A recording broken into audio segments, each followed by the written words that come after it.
আগরতলা হাসপাতাল রোড স্থিত Teresa diagnostic সেন্টারের 26তম প্রতিষ্ঠা দিবস উপলক্ষে শুক্রবার এক রক্তদান শিবিরের আয়োজন করা হয় টেরেসা ডায়াগনস্টিক সেন্টারে। এই রক্তদান শিবিরে উদ্বোধক হিসেবে উপস্থিত ছিলেন মুখ্যমন্ত্রী ডক্টর মানিক সাহা। এছাড়াও উপস্থিত ছিলেন মেয়র দীপক মজুমদার সহ আর অন্যান্যরা। এদিন মুখ্যমন্ত্রী বলেন, রক্তের কোনো ধর্ম নেই। এই ধরনের কর্মসূচি আগামী দিনের অব্যাহত রেখে রক্তের সংকট নিরসনে বড় ভূমিকা পালন করতে আহ্বান জানান তিনি। পরে তিনি রক্তদান শিবির পরিদর্শন করে রক্তদাতাদের শুভেচ্ছা জানান। শিবিরে রক্তদাতাদের উপস্থিতি ছিল বেশ লক্ষণীয়।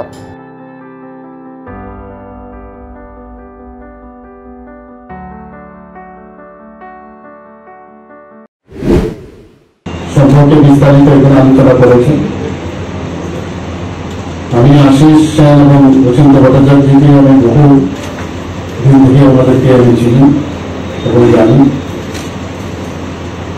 যেভাবে একটা ছোট পরিসরে ওরা ওনাদের এই ডায়াগনস্টিক সেন্টার শুরু করেছে, আস্তে আস্তে এখন আমরা দেখলাম যে শুধু ত্রিপুরাতেই নয়, বিভিন্ন সেন্টার ওনারা খুলেছেন। দর্শনার্থ শিলচরে ওনাদের সেন্টার খুলতে যাচ্ছে, সত্যি প্রশংসার দাবি রাখে। এখানে ওনারা একটা চ্যানেলও খুলেছেন কিছুদিন আগে, সেটা আমরা দেখেছি।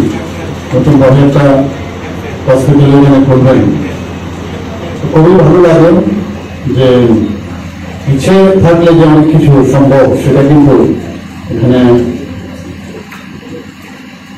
এই দুজন ব্যক্তিত্বরা দেখিয়েছে। গর্ব করার মতো যারা ইয়াং জেনারেশন যারা আছেন, ওনাদেরকে বলবো যে ওদের দেখে সবাই যেন অনুপ্রাণিত হয়। এবং বক্তব্য বলে যে কিন্তু ইচ্ছে করলে তখন চাকরি দিয়ে দিতে পারতো, কিন্তু চাকরিতে যায়নি। তখন অনেকে বলেছে আরে চাকরি করলে তো চলতো, এবং এসব রিস্ক নেওয়ার কি প্রয়োজন। আর ওগুলো রিস্ক তো কোনদিন গেইন হয় না, এটা সবাই জানে।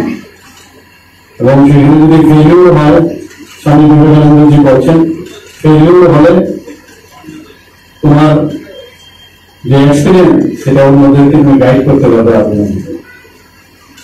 তো এখানে তো ফেলিওরের প্রশ্নই ওঠে না, উনি তো এখন দিশা দেখাচ্ছেন সবাইকে। অত্যন্ত আনন্দ বিষয়। সকালবেলা এখানে আমাদের মেয়র সাহেব বলেছেন, আজকে সকালবেলা আমরা রামনগরে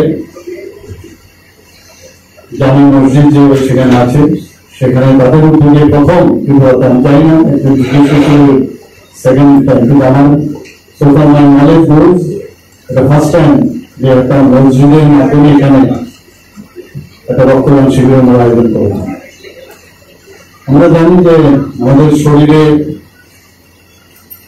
আমাদের 4টা গ্রুপের রক্ত আছে, এ বি আবার এ বি একসাথে, এবং ও 4টা গ্রুপের আমার কি তাদের একটা পজিটিভ নেগেটিভ অর্থাৎ 8 ধরনের রক্ত আমাদের শরীরে আছে।